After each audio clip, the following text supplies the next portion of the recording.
Hello and welcome to stepping stone. আজ আমরা যে বিষয় নিয়ে আলোকপাত করতে চলেছি সেটি ভীষণ গুরুত্বপূর্ণ এবং অবশ্যই এটা নিয়ে কন্ট্রোভার্সি আছে।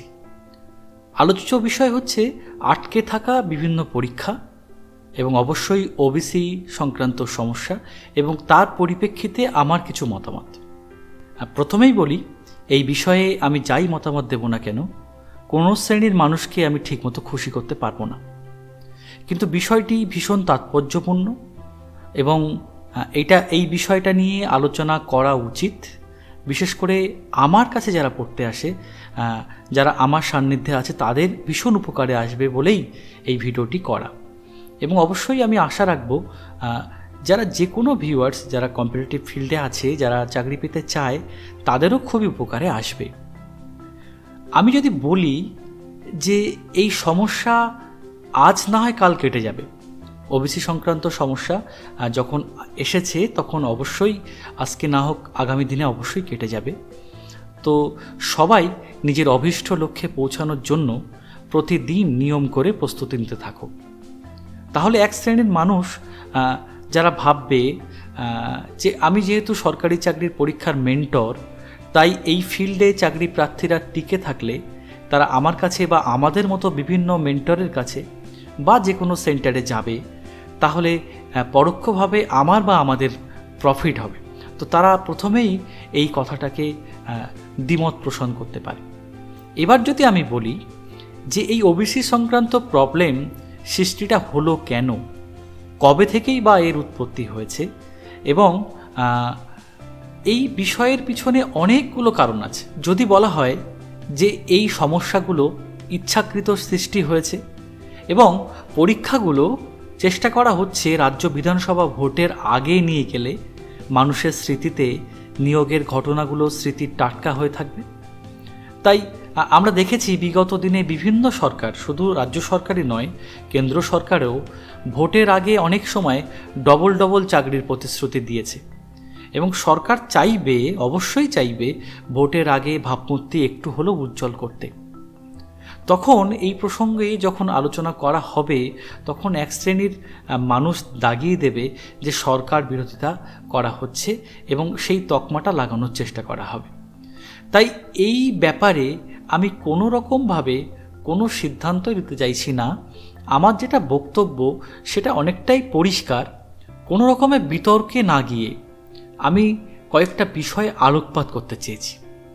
প্রথমত, সুপ্রিম কোর্টের কাছে সরকার 3 মাস সময় চেয়েছে এবং মনে করা হচ্ছে সমস্যা যতদিন না মিটবে ততদিন পরীক্ষা সরকার নেবে না। সমস্যাটা মিটলেই বিভিন্ন রকম পরীক্ষা নেওয়া শুরু করবে বা বিজ্ঞপ্তি প্রকাশ করবে, সেটা একটু দেরিতে হলেও হতে পারে। যদিও এই সরকারের 3 মাস সময় নেওয়ার পরেও আবারও হাইকোর্টে কেস উঠেছে, এটার অন্যরকম একটা দিক আছে, আমি সেই দিকটা আলোচনা করতে চাইছি না। এটা একটা পয়েন্ট হতে পারে যে পরীক্ষা না নেওয়ার কথা কোনো কোর্ট কিন্তু বলেনি। কোর্ট কিন্তু বারবার বলেছে ওবিসি 2011 সালের ওখান থেকেই যে ওবিসির সমস্যাটা দেখা দিয়েছে, সেই ওবিসির সমস্যার সমাধান না করলে সমস্ত সার্টিফিকেট বাতিল হয়েছে। তো ওবিসি সমস্যা মেটানোর জন্য সরকারও তৎপর হয়েছে। তো যেটা ভাবা যেতে পারে, হয়তো এটা হবে না, মনে করা হতে পারে যে ওবিসি সমস্যা না মেটা পর্যন্ত পরীক্ষার রেজাল্ট হয়তো বের হবে না, কিন্তু পরীক্ষাটা তার মধ্যে যদি নিয়ে নেওয়া যায় তাহলে কিন্তু কিছুটা হলেও চাকরি প্রার্থীদের মনে একটা আশার আলো থাকবে এবং পরীক্ষাটা এগিয়ে থাকলে রেজাল্টটা অবশ্যই সেটা সমস্যার সমাধান হওয়ার পর বের হবে। তবে মনে হয় না এই রকম কোনো সম্ভাবনা থাকতে পারে। তো এই বিষয়টিও আমি আলোকপাত করে রাখলাম। এবার পরবর্তী যে বিষয়টি আমার বলার সেটা হচ্ছে, আমরা সবাই জানি যে ভোট বড় বালাই। তো সেটা বিগত দিনে আমরা কেন্দ্র সরকার এবং রাজ্য সরকারের বিভিন্ন প্রতিশ্রুতির প্রতিফলন আমরা আগেই দেখেছি। তো আমরা সরকারের বিভিন্ন প্রতিশ্রুতিতে এখন হয়তো প্রথমেই আমাদের মাথায় আসে যে হয়তো এটা কেবলমাত্র নিছকই আমাদেরকে মন বোঝানোর জন্য। তো এটা অবশ্যই হতে পারে। আবার এটাও কিন্তু সম্ভাবনা আছে সরকারের ভাবমূর্তি ভালো করার জন্য সরকার ভোটের আগে হলেও রিক্রুটমেন্ট করতে চাইবে। তো সরকারের কাছে আমি সবার পক্ষ থেকে আবেদন করতে চাইব যে 6-7 বছর অন্তর অন্তর নিয়োগ না করে প্রতি বছর বিভিন্ন দপ্তরে আপনি অল্প সংখ্যক হলেও নিয়োগ করুন। যারা যে ফিল্ডে যেতে চায়, কেউ টিচিং প্রফেশনে যেতে চায়, কেউ প্রাইমারি টেট দিয়ে টিচার হতে চায়, এসএসসি দিয়ে টিচার হতে চায়, কেউ ক্লার্কশিপ দেবে, পিএসসির বিভিন্ন পরীক্ষা দেবে, কেউ পুলিশ হবে। তো আপনি সব ফিল্ডেই যদি রিক্রুটমেন্ট করতে থাকেন, সেটা সংখ্যাটা একটু কম হলেও যদি কেউ একবার পরাজিত হয় তো পরের বারের আশার আলো দেখার জন্যে সে কিন্তু সংগ্রাম চালিয়ে যাওয়ার একটা সাহস পাবে। এটা আমি অবশ্যই অনুরোধ রাখবো কেন্দ্র এবং রাজ্য সরকারের যদি কাছে আমাদের এই বার্তা পৌঁছায় তাহলে খুব ভালো হয়। এবার আলোকপাত করব পরবর্তী যে বিষয়টার উপর, সেটা হচ্ছে আমরা অনেকেই জানি বিভিন্ন মাপকাঠিতে, আমি প্রত্যেকটা বিষয় ধরে বলতে চাইছি না, আমরা বিভিন্ন মাপকাঠিতে অনেকের কাছে সরকারি চাকরি হচ্ছে পাখির চোখ। তারা অন্য বিভিন্ন প্রফেশনের থেকেও সরকারি চাকরিকে এগিয়ে রাখতে চায়।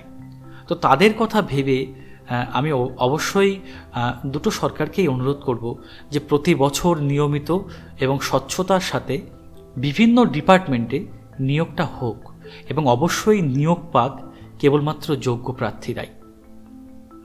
পরবর্তী বিষয়ে বলতে গেলে যেটা বলতে হয়, বিভিন্ন ইউটিউব চ্যানেলে বিভিন্ন জায়গায় আমরা দেখতে পাচ্ছি যে এটাই ধামাকা, পরীক্ষা চলে এসেছে, পরীক্ষা হচ্ছে। সত্যি কথা বলতে যতদিন না পর্যন্ত কোনো অফিসিয়াল নোটিফিকেশান বের হচ্ছে ততদিন পর্যন্ত কোনো কিছুর উপর বা কোনো কিছুতে আমি জোর দিয়ে ভরসা করতে পারি না। কারণ বিভিন্ন সোর্স হয়তো সবাই বলতে পারে, কিন্তু অথেন্টিক নিউজ একমাত্র সরকারই জানে এবং অবশ্যই সেই সংশ্লিষ্ট ডিপার্টমেন্টই জানে।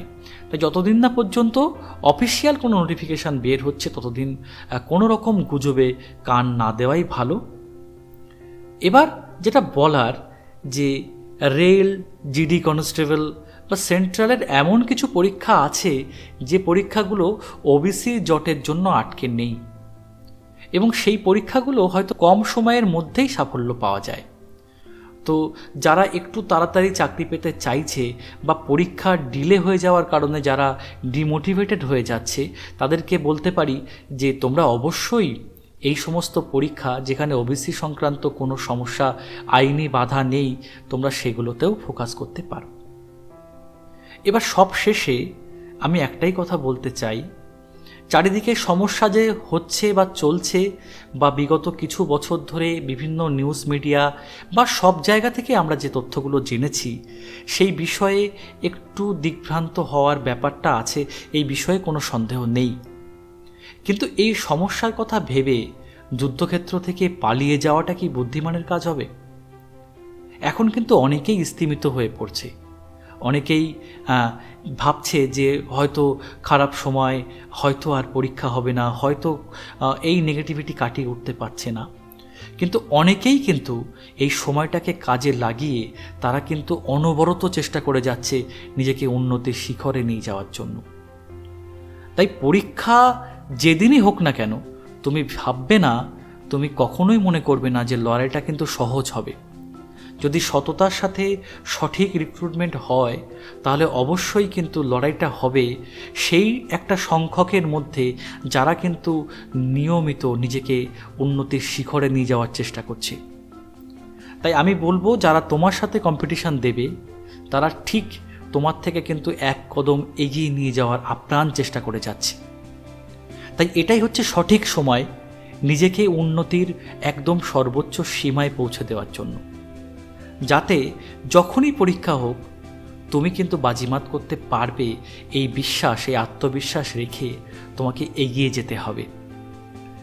আমি জানি এই কথার পরিপ্রেক্ষিতে হয়তো অনেক মতামত আসতে পারে, কিন্তু আমার মনে হয়েছে যে যারা চাকরিটা চাইছে, সরকারি চাকরি, তাদের বিকল্প কোনো পথ নেই বা থাকাও উচিত নয়। তাই কখনোই আমি বলবো না যে সারাটা সময় সে পড়াশুনোর জন্য দিক, অবশ্যই তার নিজের পারিবারিক যদি কোনো কাজ থেকে থাকে অবশ্যই সেই কাজের পাশাপাশি সে নিয়মিত নিজের পড়াশুনোর জন্যে একটা ভালো সময় বের করে ভালো মেন্টাল কন্ডিশানে নিজেকে তৈরি করতে থাকুক। কারণ সমস্যার সমাধান সরকার অবশ্যই করবে এবং সরকার এটা করতে বাধ্য। তাই সুদিন আসবে, আমি আমার সমস্ত ভিউয়ার্সদেরকে অনুরোধ করব তারা যেন নিজের অভীষ্ট লক্ষ্যে অবিচল থাকে। ধন্যবাদ, দেখা হচ্ছে পরের কোনো ভিডিওতে।